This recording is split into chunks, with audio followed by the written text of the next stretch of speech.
Okay, what I'm going to do in this video is take a closer look at one of the maps, and I'm going to pick what's commonly known as the EGR map. This is the EGR map.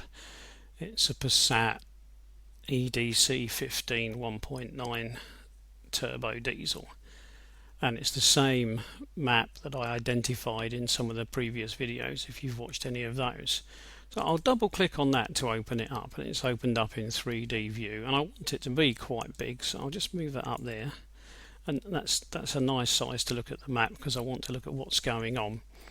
Right, okay, now what we've got then is along here we have got an axis where the amount of fuel injected is changing. It's increasing. It starts 0 here and it's going up to 51. And at the same time, if I look at the output on the map, along that line directly above, I've got 850 all the way along, so nothing is changing. And if I move across a little bit and I go across, nothing is changing. If I look along the bottom here, what I've got here is revs per minute.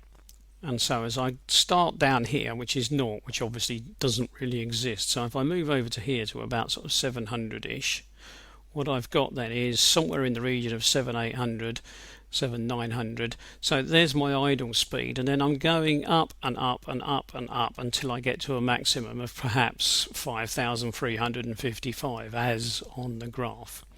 So there's my revs per minute rising, and there's my injection quantity rising.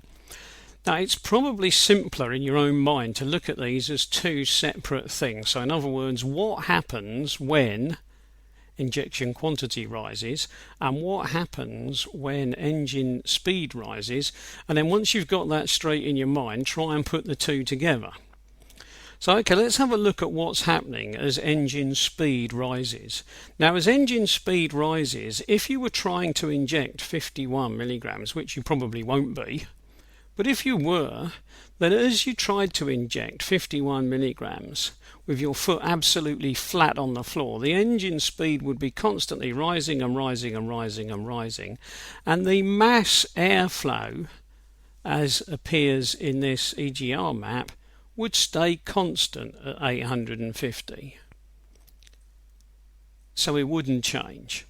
Now, of course, that's an example not necessarily of real life. So that's engine speed rising.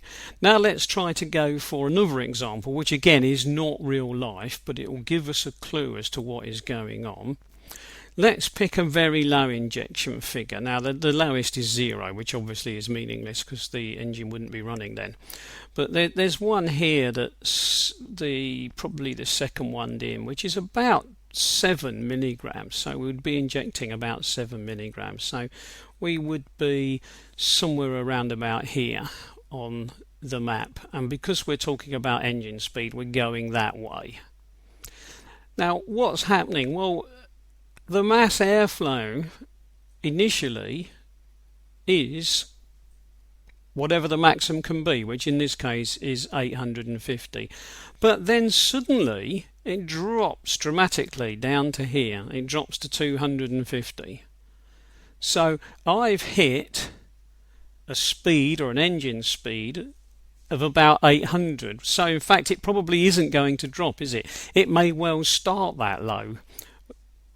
You just can't be 100% sure without measuring everything on your engine. But let's assume it just suddenly dropped down there once the engine speed was 800. But of course, if yours was ticking over at 800, you'd be at that point already. But the interesting thing is that if that has dropped or started at this 250 value, well, it was 850, so why is it 250? Where's the 600 gone that's missing? Well, the 600 that's gone, the 600 that's missing, that must be coming from the EGR, mustn't it? Because you can't make air appear from nowhere. So if the airflow into the engine via the MAF, or the AMM as people call it, was 850 and now it's 250, it must still be 850. So we are getting 600 from somewhere else, and that 600 is presumably coming from the EGR. Now as I move across, that value stays reasonably constant at 250. So as I go across here, it's reasonably constant at 250. So basically as the revs rise, they rise up towards 2,500, 3,000, and all the time the EGR seems to be open. It seems to be giving me about 600 milligrams per stroke of air. Now as I head towards a more what you might call flat out performance of the engine, so in other words as I ask more and more from the engine, so I'm trying to get more and more power, it looks as if what's happening is I'm getting a little bit less from the EGR, because by the time I get to here I've got about 450 as a value, so that would give me a missing 400. So the EGR was giving me down here about 600, but now the EGR value has fallen to about 400. And when I get up here, which would be nearer to what I might consider to be a flat out engine speed, what I've now got is no EGR flow at all, because the MAF is measuring 850, which is the maximum it thinks it's going to measure, and so the EGR valve isn't giving me anything. So in a way then, what this, following this little scoop bit that way, is telling me is how open the EGR valve will be as engine speed rises. Okay, so that's with engine speed rising. Let's have a look at what happens when injection quantity rises, going that way, which of course it will when engine speed rises. So you can't really look at these on their own, but we are at the moment. So what we've got now is we've got almost no injection, so we're right down here, so we've got very low values, which tells us that at low values of injection the EGR is fully open, and we're getting somewhere in the region of 600 milligrams per stroke of recycled exhaust gas. Right, injection quantity increases a little bit, so that rises to about 10 milligrams, and what happens now is the value falls to about 300, so I'm only getting about 550 flow from the EGR. Then we get to about 12.5 milligrams per stroke of fuel. The value here is getting nearer to 400, so I'm getting somewhere in the region of 450 from the EGR.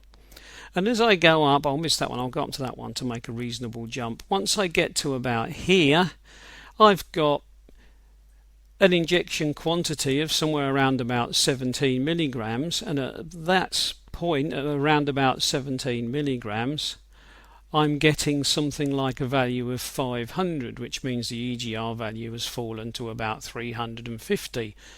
And so as I rise up here, the EGR is closing until I get to this point where I'm injecting something like 33 milligrams. The value is 740, so the amount from the EGR is only somewhere around about 100, 110.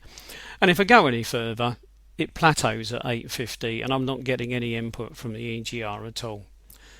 So the EGR amount, the amount of added recirculated gas that I get given to me, starts high down here and steadily decreases as I go up that slope. So it's steadily decreasing. Looks like it's increasing because that is the MAF flow. The MAF flow is increasing. The EGR value is steadily decreasing. So as I go up there, the amount of EGR that I get is steadily going down. And as I go up the revs higher, the amount of EGR flow is steadily going down. Now what does this mean in real life? Well, in real life, if you want to take a guess at real life, what you would probably do is drive the engine in a way that you would be going somewhere diagonally across there. So you'd be going from here roughly across to there, which means that you would be doing both of these, wouldn't you? Because you would be increasing the amount of fuel injected and that would give you a corresponding increase in revs per minute. So if you start over here somewhere, then what you will do is you will automatically, as you press the accelerator, move to somewhere over there on a diagonal line, and then over there, and then over there, and then over there, and then over there, and then end up over here somewhere at maximum revs and maximum injection. So basically what you can say to yourself is that on the very first startup of the engine, the EGR valve may be shut, but it will very quickly open. It will very quickly open either at idle or just above idle. So yours may be set so that at idle it's shut and just after idle it opens. This is quite common. Now what happens then is that the EGR valve then at just over idle opens fully, and then as you start to accelerate up through the gears and continue to accelerate, the only way you can accelerate is add more fuel. So as you add more fuel and you accelerate, the EGR valve just follows that sort of slope. So in other words, it is closing, closing, closing, closing, closing, closing, closing, closing, closing, closing. Now it's shut. And so that's basically what the EGR map is showing you. The EGR map is showing you how much the EGR is open, and it is the scoop in the map which is telling you how much it's open. Now some people think that if they just change all of these values to 850, so they go back here and they just say, right, what I'll do is I'll make every value in this map 850, then all of the airflow will be via the MAF and none will be via the EGR, so the EGR will effectively be shut. And of course it will effectively be shut, but you may well run into problems, because if the EGR appears to be shut, other maps in the file may well look to see what the EGR values are. And if the EGR value here is supposed to be 250 for the MAF flow and 600 for the EGR flow, if that's the values that are supposed to occur here and you've changed this map and set it to 850, the ECU will immediately flag an error and the mill light will come on the dash. So just setting this to 850 or just blanking off the EGR with a blanking plate may well not work on some of the slightly newer PD engines, or most of the PD engines, because what will happen is the software will spot that there's a problem and the mill light will come on. Right, I'm not going to go into any more detail on that because I think that is probably enough to give anybody a headache, so I shall just click this off and stop there.